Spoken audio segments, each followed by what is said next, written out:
The Entrepreneurial Journey podcast.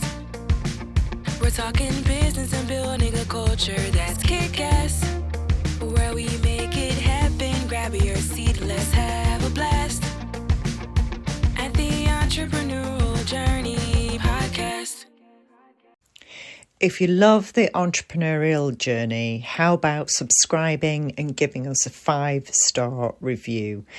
Wherever you get your podcasts, follow or subscribe and give us a positive review so more entrepreneurs out there don't need to feel alone. Thanks. Welcome everybody to the Entrepreneurial Journey podcast. Today I have Nick. Is it Nick or Nicholas? Nick is perfect. Nick Jones. Hello. You're quite hard to find Hello. on LinkedIn because there's quite a few Nick Joneses and Nicholas Joneses, but I found you nevertheless, which is great. My parents were obviously considering my anonymity when they gave me the name. Must have been, definitely. And you're the CEO of Pipleline 44. What is that? Do explain, because on the website where I normally do quite a lot of my research, it's just got a little countdown clock. Like, okay, I need more than that, really. So explain to everybody what it is.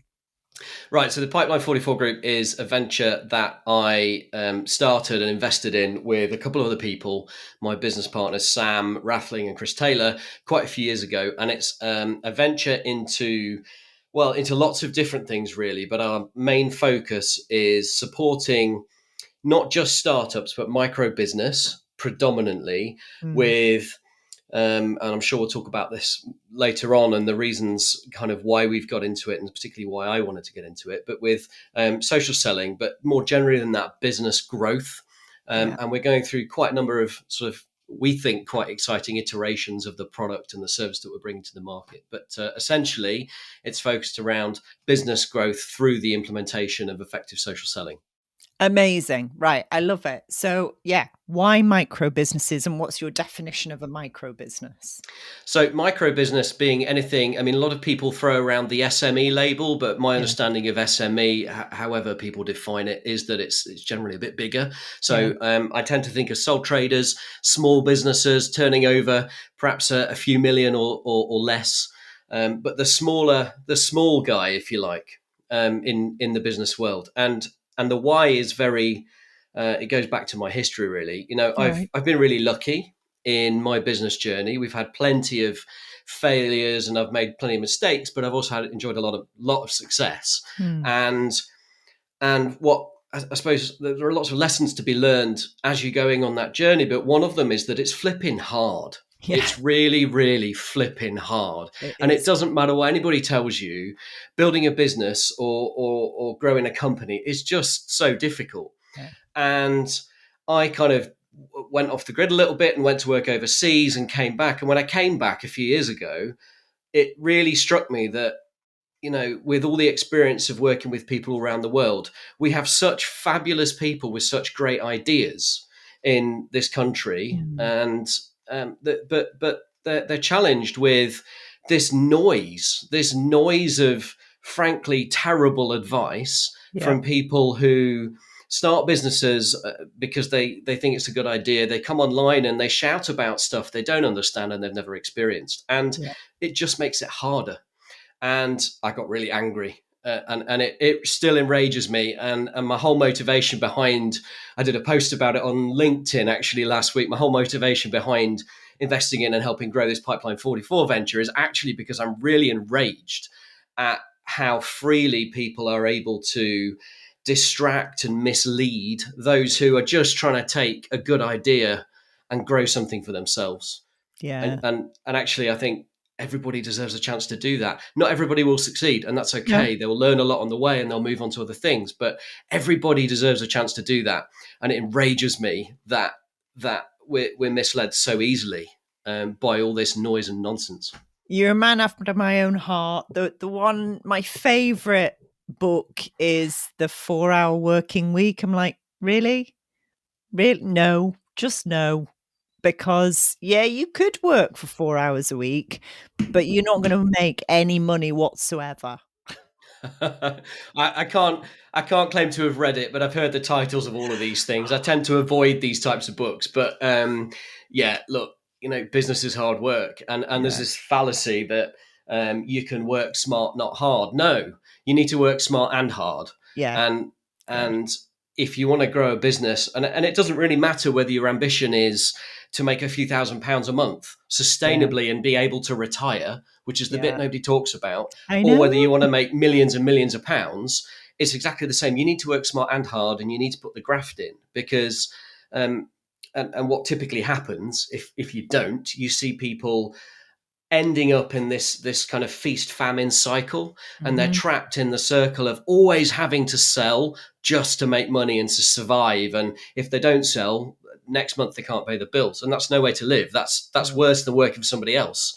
And Yeah, so many people start businesses because they don't want to work for somebody else, but they end up a slave to themselves, they which is do. no way to be, right? I have been there and it was horrible. Yeah. It So it's hard, and it's stressful, and it's depressing, and it's also yes, yes, and yes, and I agree with you. And it's also for my and this is very dependent on the individual. For my part, even though it's hard and it's stressful, for me, it's still better than having to wear a lanyard to work. yeah, yeah. Well, it's kind of all relative, though, I suppose, isn't Yeah. it? There are a lot of people, and I hear this a lot. People, they leave employment because they don't want to work for somebody. They leave Yeah. employment, and I hear this whole mantra around, I want the freedom and the flexibility. And I think, certainly from my perspective, and please disagree with me, Oh but well, don't you um, worry. I think it's the opposite. Actually, when you work for yourself, you've got to be harder on yourself than any boss you've ever worked for. And that, we're kind of not taught that. We're not taught to hold ourselves to account. We're not taught the discipline that we need to instill in ourselves on a daily basis Mhm. to actually make these things work. And so, Yeah. whilst we might enjoy the ability to pop out for lunch or spend time with our kids and pick them up from school or whatever the motivation is, and that's wonderful, the reality is that the finances and the business success, however that's defined, tends to suffer because we're not working hard, and we're not actually treating ourselves in a way that makes us do the work that we need to do. And Somebody so once we, said, yeah, somebody once said to me, you work from home and you work for yourself. Do you not just get tempted to watch telly? I went, no, my children would starve. Because if I sit and watch Judge Judy all day, then I'm not doing any work and the mortgage won't get paid and my kids won't get fed. So no, there's nothing quite like that monthly bill, whatever it is that you've got to pay to motivate you to get off your backside and go and find the clients. Now, the bit I like about working for myself is that I can see where the cash is coming from and when it's coming. So I'm in control of that. And if I need to turn up the dial to get more cash in, I can do that. If I want to take the foot off the pedal, I can absolutely do that. But I can plan for that. And that's the bit I like, is that controlling that flow once you've worked out what it is that you sell for a living. That's the bit I like. And that's the bit you miss out on when you work for somebody else, because you can't see what's coming on the horizon. You can kind of try and work it out, but you're not in control of that, definitely. But you started your it's first business when you were 16, didn't you? well, it's one of those ridiculous entrepreneurial kids being opportunistic type stories at school, being a geek, building computers and selling sweets through people at school because they weren't allowed to the sweet and all that stuff. Right. Yeah. Yeah, and actually it was great because I made a fair amount of money doing it. But no, to be honest, when I was a kid, I was a complete waste of space. I didn't do any work. I didn't do any work. I hated going to school. Um, Maybe that's a pattern with people who Yeah. go on to do business. I don't know, Yeah. but Yeah. I certainly wouldn't advocate that any of my many children don't work at school. I would strongly suggest they do. But yeah, I came out. I actually wanted to be a musician. Did you? Yeah, and sort of got a part-time job. Well, I was going to take a year out before going to music college. I got Right. a part-time job, started earning money, and realized that was far more fun Mm-hmm. than playing music and not earning money. So that's just a happy hobby now. Yeah. But yeah, I started straight after school. Didn't go to university or anything like that. 2 questions. How many kids have you got? 4. Right, that is quite a lot. Well done. And 4 under 10, 4, 10 and under. So Jesus it's great Christ. fun. Right, okay, that is a lot. Why are you still smiling? Why are you still standing up? I mean, that's your 4 kids under 10. That's great. I've got 3 kids. That was I have enough. a very strong partner. I think Right. is probably the answer to that. Yeah. And I credit her with everything, not me. And what musical instrument do you play? I play the euphonium, which Right. is, for anybody who doesn't know, it's like it's a tenor tuba. It's like a little tuba, but a Wow. little bit more melodic, and also the jazz string bass, the double bass. That's another one, which I Nice. enjoy. Kind of the Yeah. smoky backroom pub, disappear out away from the world, and kind of actually the serious point is that I find music really expressive, and Yeah. I'm not a particularly emotionally effusive person, and my way of getting that out is through playing music. Oh, And nice. that's always been the case. But interestingly, music, we're going off on lots of tangents, but That's music has always played, I think, a really important role for me in my professional career for the obvious reasons that as you're a kid and as you're growing up, standing in front of audiences of people playing, starting off, desperately trying to get 1 or 2 notes out, but later, becoming more competent, more comfortable with those situations. There are a lot of lessons there about life and confidence and about hard work and practice. Something that I talk about a lot with my business partners and our communities and people is kind of this idea of working hard, which we talked about earlier. And I think the musician analogy it rings true. To become really proficient at an instrument, it's not something you can do quickly or overnight. You need to put in hours and hours of work. 10,000 hours is the number that's bandied around. And actually, I find that to be reasonably accurate in work life in terms of when people become competent. 7-8 years in employment is roughly 10,000 hours. Yeah. That's usually when they get good. But that musician analogy is great because, you got to work for those 10,000 hours, whatever it is, to become half decent at what you do. And it's the same in work. And it's really interesting. The vast majority of people who come into the small business world, they come with a skill. And typically speaking, they've spent a lot of time in a corporate career, say, honing that skill. And they're really good at it because they've probably done the 10,000 hours or whatever it is. What they haven't done is spent any time learning how to run a business and how to do sales or marketing or finance management or anything else, or any time holding themselves to account, talking about, working for ourselves. And quite often it's overlooked that actually all those things are skills that we need to learn and we need to master as quickly as possible. But there really isn't a shortcut to that. And we've got to. Thanks for listening, everybody. Did you know at TriCrest, we've built a kick-ass culture, coach and consultant program. So if you're a business coach or consultant and you're looking for something new, add to your toolbox, or even escape the 9-to-5, join us at our next event. Links in the information on the podcast. See you there. Got to put the time in. Yeah, you really do. Now, before we came on air, I said, what's your job title? And you said Muppet, which I just thought was hilarious. So just while we're on that subject, if you were a Muppet, which one would you be? Oh, Kermit the Frog. Clearly. There's only one Muppet, isn't there? Well, I'd be Animal. So I'm the crazy drummer, which is fine. All right. No, that's fine. So social selling, how... Because we train business coaches, that's our business model, and everything, and they're micro businesses. So everything you're saying, we hear from our coaches. They come out of the corporate world. I've just had a great conversation with a guy who spent 25 years with the fire service. He's just coming out. He's like, where do I begin?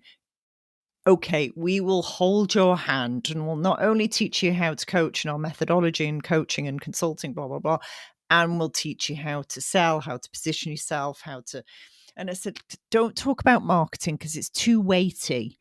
Just talking about having conversations with people about what you do. Let's start there. Let's start really simple. So tell me about your social selling model and how that's going to help the micro businesses, because it's exactly what's needed. Yeah, so social selling is interesting. Obviously, we live in an age now where the vast majority of people who are looking to take something to market turn to the online world. And I think it's largely misunderstood, and its Mm-hmm. purpose is largely misunderstood. And Mm. this term social selling, we've coined it purely because that's what people are looking to and understand, that they already have this perception that that's what they need to do, Yeah. rightly or wrongly. So we use the phrase because it does embody what we're doing, but what we're doing is much broader than that. It's just a Ooh. hook. It's just a Right. hook. And Okay. I think one of the challenges that so many people face when they've come out, take the fire service, gentlemen, Yeah. 25 years, you said, they come out with this skill. I Yeah. think there's lots of challenges, but one of the really big ones is, okay, like you said, where do I start? Yeah. And it's always very difficult to know where to start. And I think that the actual first phase of any business needs to be learning. And it Yeah. needs to be learning in an applied kind of way, because the gentleman with skills honed over 25 years is very good at what he does in the scenario and in the context that he's been in before. But that doesn't necessarily carry over. Mm-hmm. So for me, the starting point for people is always to, okay, take your skill and figure out how you can turn that into something that people actually want to buy. Yep. Because there's this myth that people want to buy people, and they don't. It's a nonsense, and they don't need to like you. They don't need to, it's all garbage. What they're buying is an outcome, and they're buying a solution to a problem that they're suffering. And if you're the person that can deliver that outcome and solve that problem, then they're going to buy from you, whether they like you or not. I'm It's going to just a myth. disagree slightly with Love that. it. Please Yeah, do. I am. And you're right. They're buying an outcome. I agree with that. Definitely. And they would prefer to buy it from somebody that they like. Now, if the No, out I'm gonna rephrase that. They preferred not to buy it from somebody they dislike. They don't have exactly. to. They don't have to like you. They have to respect you, but they Yes. don't have to like you. And I think the interpretation Okay. and the difference is really important, Okay. because if we start telling people who are new to business that they've got to be liked, they'll go and start being friendly, and that is not how you grow business. Being Yes. friendly isn't a way to take something to market, Yeah. because being friendly will lead people down the road of then trying to convince people that they're the people that Yes. they should work with them, I see your which, difference. which Yeah. again is a massive distraction. Yeah. And I think I'm going to pick on a word actually that you used earlier, and that is control. It's Okay. really interesting when we start out, and I haven't forgotten your question about social selling. It's just there's just lots to talk about. We'll circle back to We'll it. get there. This idea of control is fascinating, because we have all of the control when we start out in business, but it's Mm. very rare that we actually take it. And Yes. I think when we start out, one of the most important things is to identify what it is that we can control, what it is that we Mm. can't control, and actually take control of the things that we need to at that point in time. Mhm. Um, the standard pattern would be that the 25-year very skilled person would come into the self-employed world and go out to the marketplace and start selling based on the fact that they've got these skills, and start saying, well, I've done this, I've done that, and I've done the other, and you should work with me because features, benefits, prowess, No, convincing. And that's the standard fare, right? But if we it switch is. back to this idea that people are buying an outcome from somebody they respect, Yeah. suddenly instead of selling yourself, you need to sell a service. And again, there's a really distinct difference between There those two is. things. There is. So starting out, my advice to anybody would be figure out what service you're going to sell. It doesn't need to be perfect. It doesn't Nope. need to be the finished product. Nope. In fact, those who think that they have the finished product really need to get out of their own way, Yeah. because the service that you sell on day one will be unrecognizable by the time you've hit year two. So this kind of open-minded approach to, actually, I need to take something to market here that's going to solve a problem, and actually taking it to market by, as you said, having conversations with people, That's all they need and to do. just talking about what they Yeah. do, getting out there and doing it for free if they have to. If Yeah. nobody's paying Initially. them, and if nobody's paid them in 1 month, they're not going to in 10. So do No. it for free and figure out what it is that you're actually doing with these people. Because in marketing, back to the social selling point, and in sales, the things that are going to make the difference when you're talking to people are the relatable, and this is something that we've developed in our social selling models, the relatable actions, the ineffective actions, the things that people are doing every day that aren't working, and the things that they're doing every day, the things that they're not doing every day, we call them missing actions, ineffective things and missing things. They're the things that people are going to relate to. And if you haven't figured out what your service is and you haven't actually written that down and tested it and figured out what it is that your target market is doing wrong every day, you're going to struggle, and you're always going to be convincing people. Yeah. So I don't know how we got onto this. It's just a Yeah, long no, ramble, isn't it? But I like Daniel Priestley's phrase, which is with or without you energy. So I'm doing this whether you're with me or not. And that sums up so we don't sell. So when we invite people to our monthly event to see whether they want to do what we've got on offer, we don't sell. We just tell them what it is. We tell them what they're going to get. And we're like, if you want it, it's here. If you don't, it's fine. And there are some people that almost, when they're having conversations with us on LinkedIn, are almost going, right, well, sell it to me then. And my response is no. If you want to come to the event and find out what it's about, great. If you don't, that's absolutely fine. We're not really not going to lose sleep over it. And what I do know is that people are like, well, what do I need this for? It's like, well, you don't. You don't need it. If you want it, it's there and it'll give you this, this, and this. If you don't need it, fine. Don't come and join us. Because actually you're probably not going to work out because you're probably just getting in your own way a little bit, and maybe you don't need us at all, and that's fine. And I love that people will find you, and this goes for the micro businesses. If they're offering something that people want, we're going to use the word respect instead of like, and that's fine. I'll accept that from you, Nick, definitely. And they don't have to go with you. So you don't have to actually overtly sell them anything, because if you've laid your stall out in the right way for your audience, they will come to you. And as long as you're talking to enough people about it and showing people what you're doing. Now, disagree with me, agree with me, build on that. No, so I think largely I agree with you, and I think the reverse psychology effect of pushing people away it's very well documented, isn't it, in sales psychology? I always think of this journey because, let's face it, most of the people who start small businesses are terrified of the idea of selling. They're terrified of it, and for good reason. Actually, is because usually people's perception of selling is getting on the phone and convincing people that they should buy, which is just not.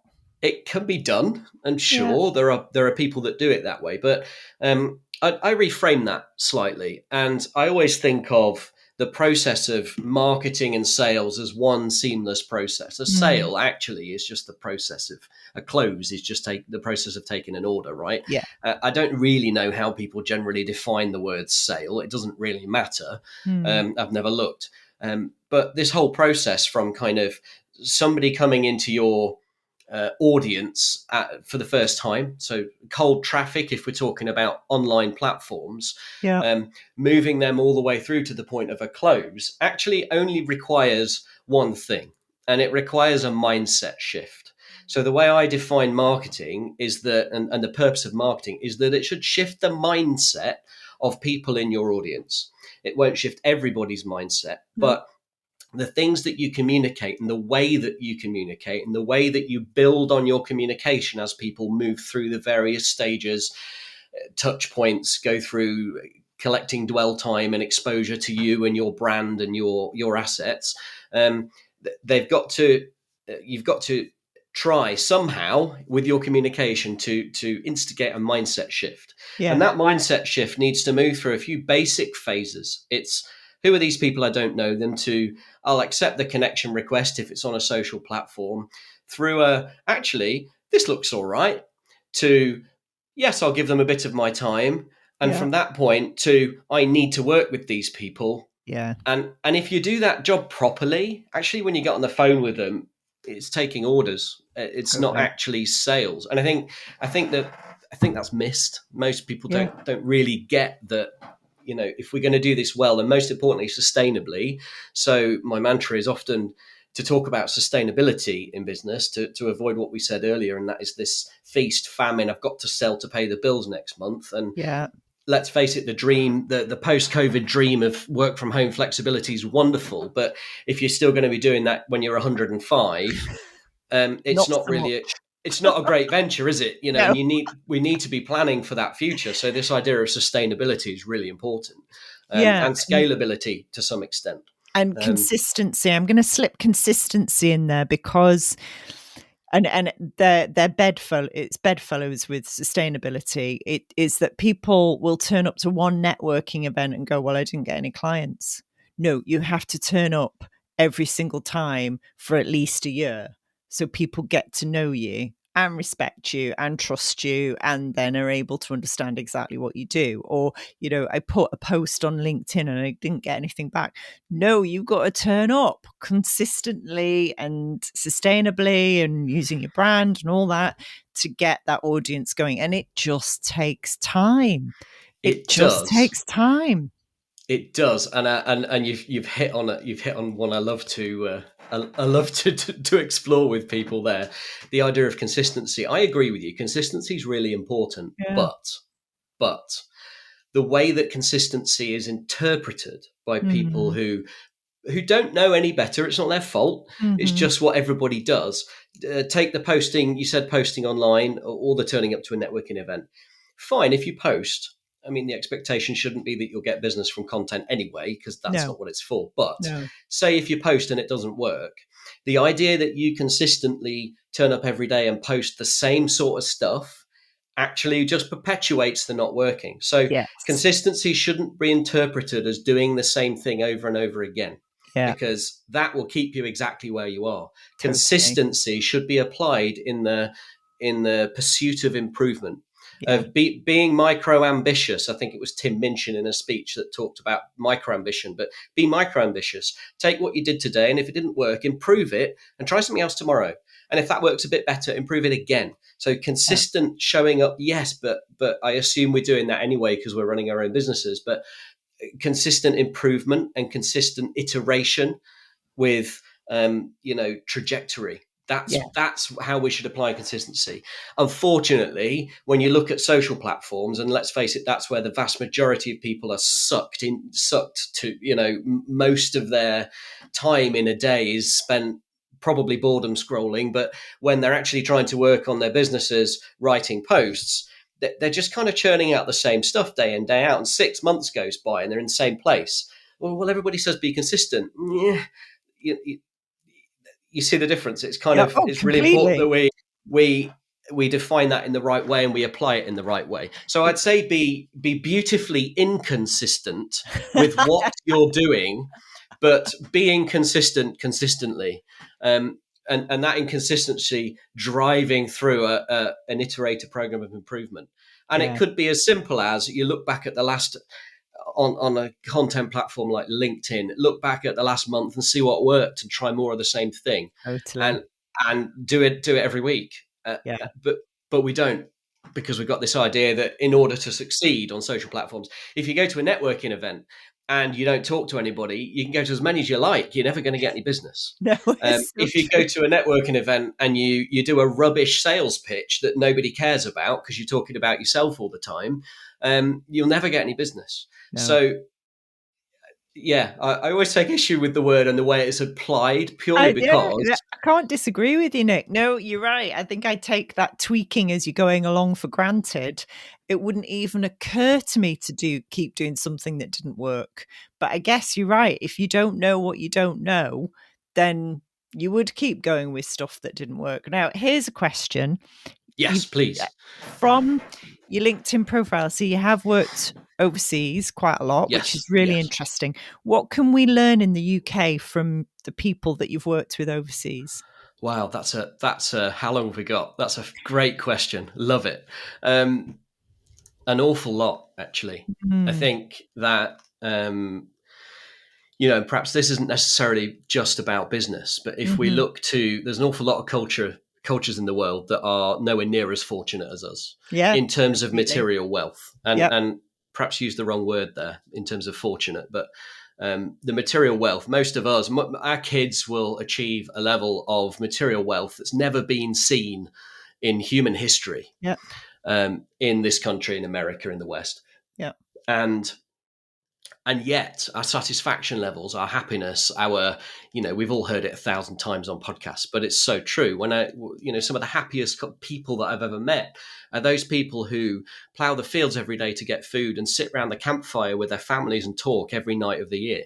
Mm-hmm. And I think there's a lot to be said for that. We are so lost in our phones, in our screens, in this idea of instant gratification with connection to the outside world, because we don't have any meaningful connection in our own lives. And I think that plays through our personal lives and our mental health and our well-being, but that directly impacts everything else. So number one would be that it has to be that, that the most contented people are generally the ones with the least. And I don't advocate we should throw everything away, but take control of our lives and be disciplined. We generally don't have discipline in our society with relationships, with time. Everybody will always complain about not having enough time. If you haven't got enough time, it's because you're not controlling the time that you have well enough. Yeah. And that's completely.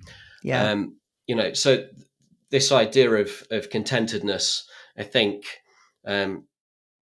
requires in our society a considerable amount more discipline, given the distractions and the temptations that we have every day.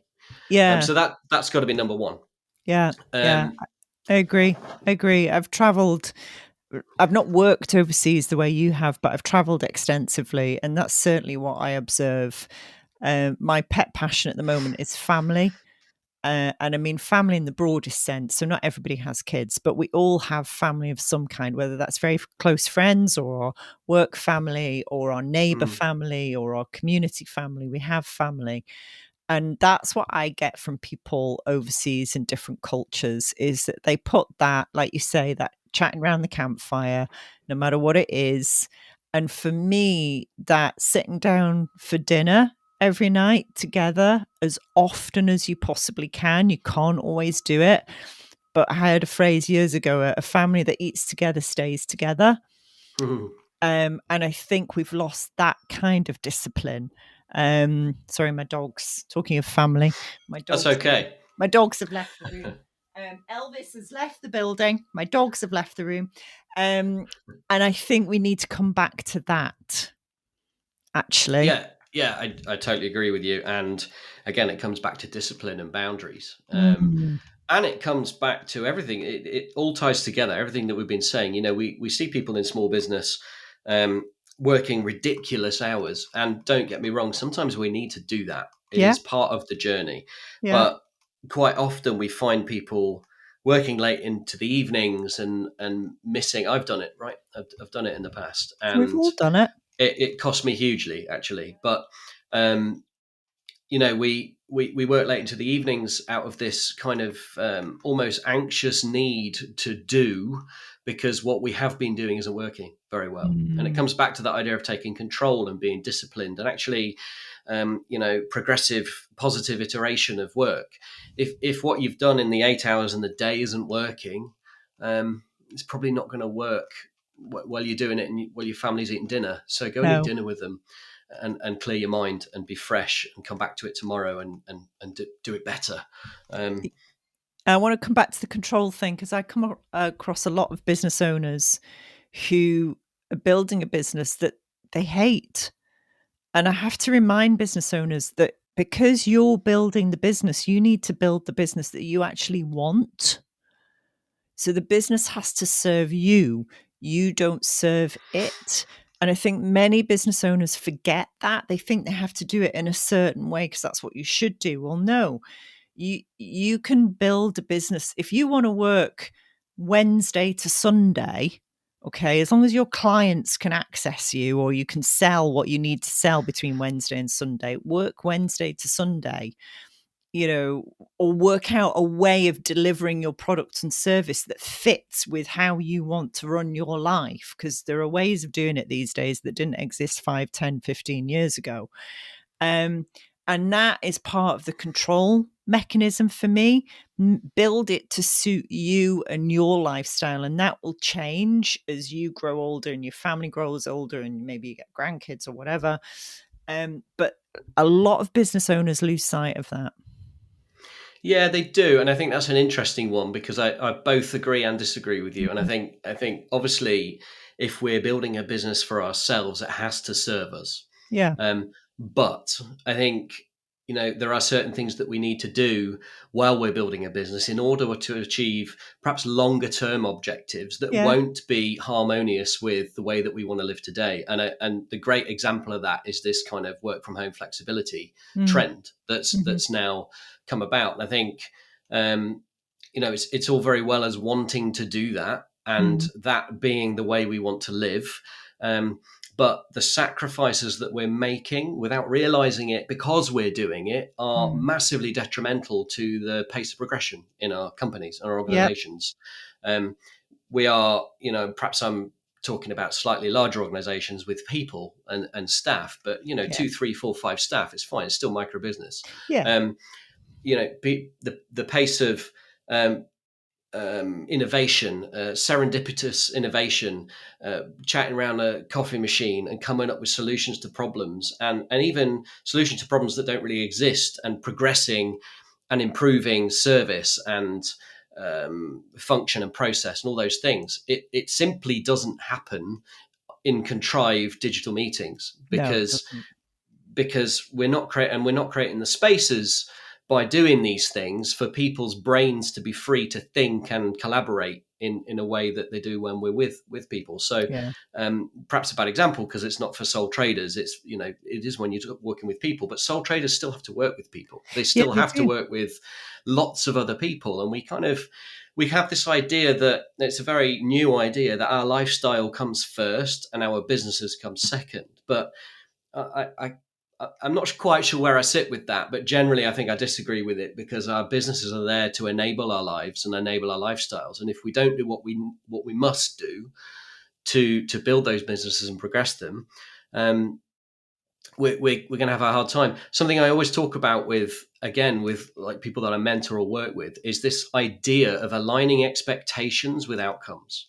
If our expectation is that we will work 4 days a week and we'll do it flexibly and we'll work around that, and that's absolutely fine, but we must expect the outcome and what we will achieve to be much lower than it would be if we worked 7 days a week, 9 to 5 in an office. And I think the bit that's misaligned is that expectation. We expect to achieve everything by doing as little as possible flexibly around our lifestyles, and it's just not a reality. No, it's really not. Hey, if there's somebody out there who's done it, power to you, great. But it's not a reality for most people with most ideas. No, it's really not. You have to do what it takes. You have to decide what you want and then decide what you're going to give up in order to get that, or what you're prepared to give up in order to get that. And if what you want doesn't align with what you're prepared to give up, you need to change what you want without a shadow of a doubt. Absolutely. Yeah. And it's that alignment that you're right is often missing. And those are the myths that are out there online. They are utter myths. And we did a series of videos years ago where we really took the Michael out of them. And it's just like, do you know what? Yeah, you can't run your business 3 seconds a week and be a multimillionaire. It's just not happening. So please don't do it. Right. Now, I could talk to you for hours, Nick, because we've got so many things that we're aligned with and we can debate and discuss. I think it's great. But we have to bring this to a conclusion. And that is, if your business, so I'm going to call Pipeline 44. It's 44. I got the number right. If it had a personality or a character, either who would it be? And you can't have Kermit the Frog.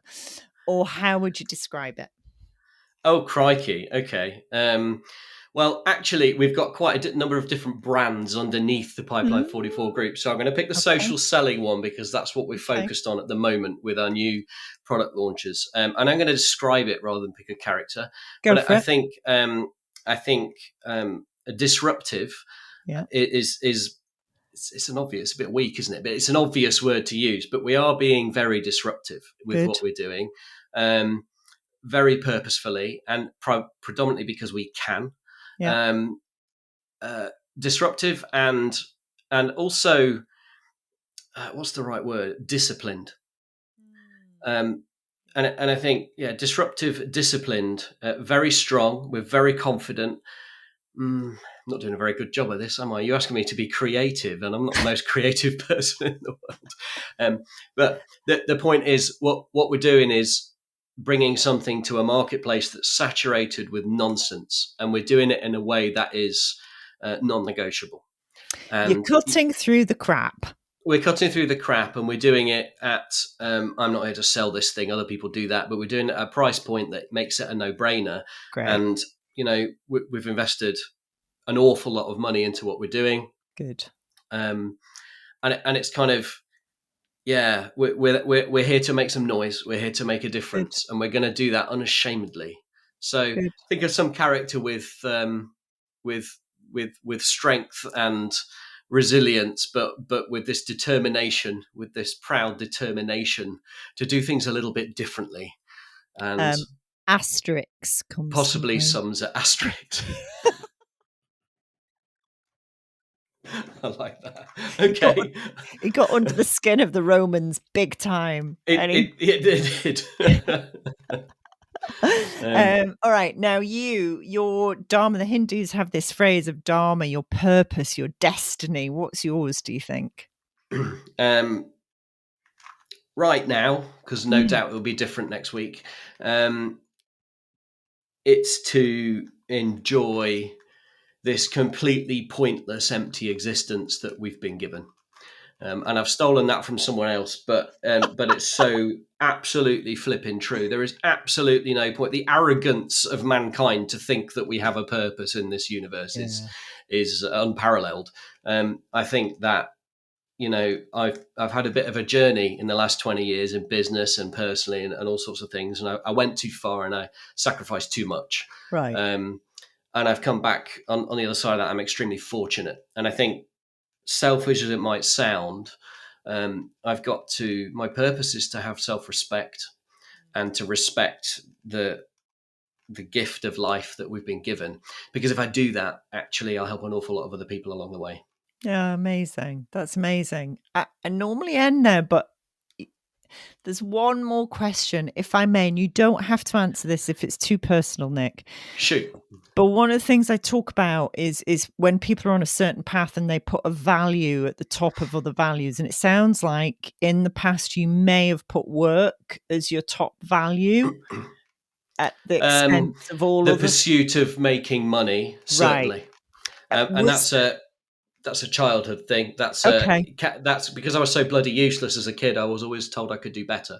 So that came from my childhood, possibly earlier than that as well, for various reasons. But it was this need to prove everybody wrong. Right. I had a chip on my shoulder. It was anger fueled. It was, I probably wasn't very nice as a teenager or as a 20 something year old, but it was driven from that need to prove everybody else wrong. But really all I was really needing to do was prove to myself that I was worthy and okay. I don't feel like I've got anything to prove anymore. No. And so that's completely flipped on its head. And that's good. Was it a near death experience that changed that, or was it? And you don't have to say what it was if it was too personal. I'm just genuinely curious because I have come across this before. No, it's the culmination of a lot of experiences. I've traveled the world pretty extensively, and I've been to a lot of places that you wouldn't go to unless you had a really specific reasons. And I've had some real close shaves. I wouldn't say near death, but some real close shaves with various undesirable circumstances in various countries, shall we say. But that pursuit and that need cost me a marriage. It turned me to drinking an awful lot. I've done a fair number of different things that I probably shouldn't have done. And coming out of the other side of that, none of it was necessary. And the result, which, financially is fantastic, doesn't make the blindest bit of difference to anything. And it's a lesson learned over a long period of time. Maybe I'm slow and should probably need to learn a bit quicker. But it's so true, this idea that when you get to this, we're driven by this need to get somewhere always. This we seem to be, and particularly in business, there's always this need to achieve something else. And I think back to what we said earlier, we need to align that with what it is that we're doing. We need to align our expectations and be really disciplined around the execution and the journey towards those, whatever outcomes, whatever goals we have, and making sure that we don't go too far, because none of this stuff makes us happy at all. No, what makes me happy is the 4 kids that most people go, wow, how are you still smiling? I'm still smiling because of them. Yeah. And and the family and the friends, and it's a cliche, right? But it's also true. It is. That's amazing. Thanks for your honesty. I really appreciate that, Nick. Thanks so much. And I wish you all the luck in the world. Likewise. Thanks for having me. I really appreciate it. Enjoyed the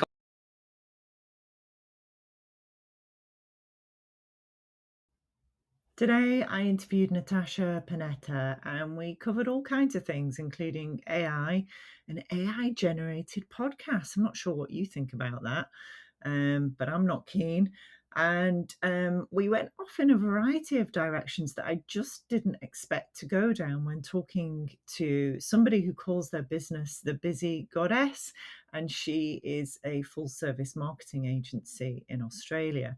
Have a listen. We've got some interesting takes on the modern world, kids growing up, social media, and all kinds of things.